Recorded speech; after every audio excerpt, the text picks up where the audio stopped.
war on drugs began on June 1971 when President Nixon declared the war on drugs. The war on drugs is a fight between government and those who use and abuse drugs.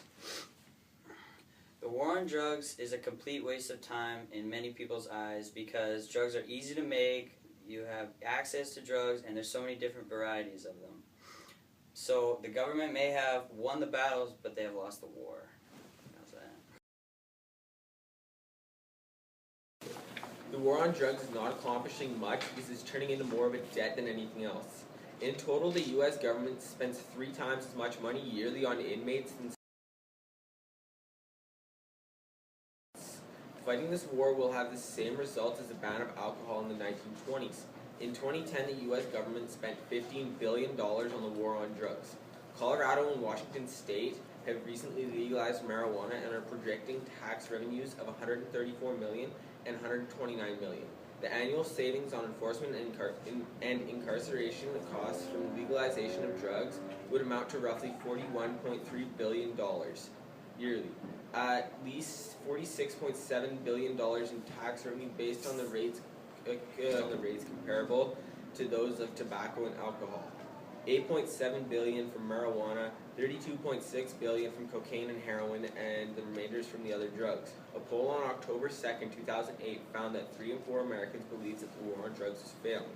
80% of Americans also said that they agree that marijuana is not a dangerous drug. There are currently about 2.3 million people behind bars as a result of the war on drugs. They are estimating that there are around 230 million illegal drug users around the world.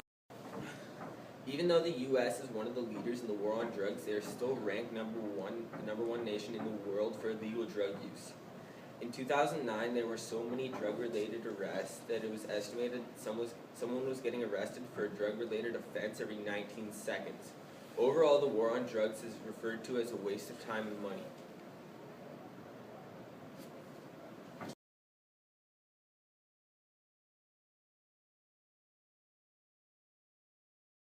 Cartels are a sophisticated organization of at least 500,000 employees. They are militarized an organization that brutalize anyone who tries to get in their way of business. They are known for viciously terrorizing and torturing people. Therefore, they always had an intimidating reputation. The leader of the cartels is Chapo Guzman, a 60-year-old drug lord who escaped Mexican prison for trafficking cocaine and murder. There's about 6,700 legal gun retailers in America. In Mexico, there's 1. 90% of cocaine in America is brought by the Mexican drug cartels. Done. 1,000 people have been killed by the cartels. They take about $19 to $29 billion a year from the U.S. drug sales. The drug cartels are quite competitive with other drug-related organizations and often get into fight over turf and lack of respect within one another. The drug cartels also partake in human smuggling, assassination, piracy, prostitution, and theft in oil and minerals. Now that Colorado has decriminalized marijuana, the cartels have started to move there and take advantage. Though, since people can buy marijuana in dispensaries now, they don't have to buy it illegally like that means usually from cartels. So, cartels have lost an estimated $1.4 billion. Due to this being a legal drug trade, the prices are not regulated, so it can cost up to double the amount from if you got it from illegal businesses.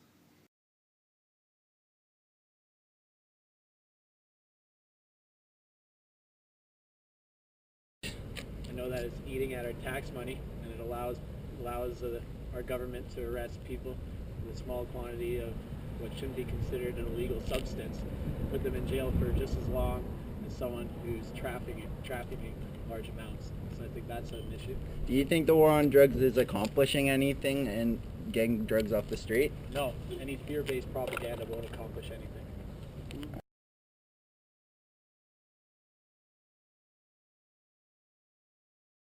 I think if the government controlled the drugs that were on the street, there will be no more drug dealers or underage people using drugs. This would lessen the crimes by minors and students in our schools.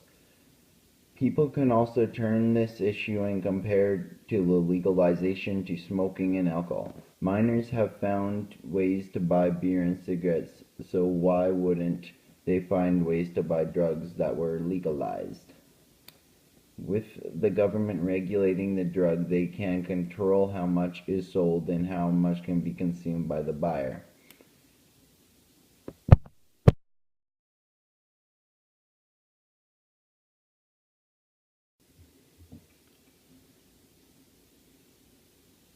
In the United States, over the past 20 years alone, the prices of heroin, cocaine, and marijuana has decreased by 80%, according to British medical journal Open.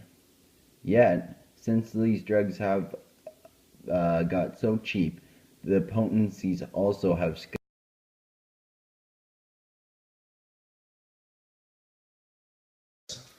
Personally, I think there's been positives and negatives. The positives may be that there might be less drugs out on the streets, but I think there's been a lot of negative impacts regarding people who use, in this area, marijuana probably medicinally, and that they haven't dealt with the actual problem, which is people who want to take drugs as opposed to the sources of drugs.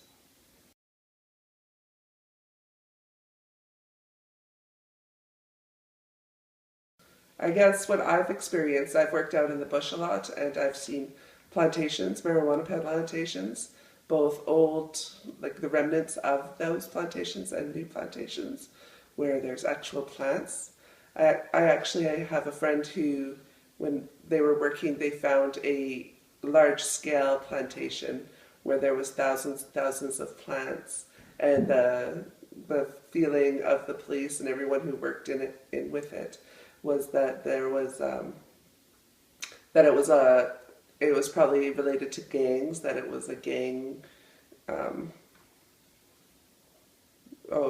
enforced plantation where the marijuana was probably being sold down to the States and exchanged for cocaine. In addition, I think like with my profession and the war on drugs, is that there, like a lot of the marijuana, which is the main drug that is grown in this area, has been, in addition, I think technology to find with my profession and the war on drugs, is that there, like a lot of the marijuana has improved substantially, where they use Altria, has been, actually I'm not sure what kind of, the technology to find it in the forests and the mountains has improved substantially, where they use ultra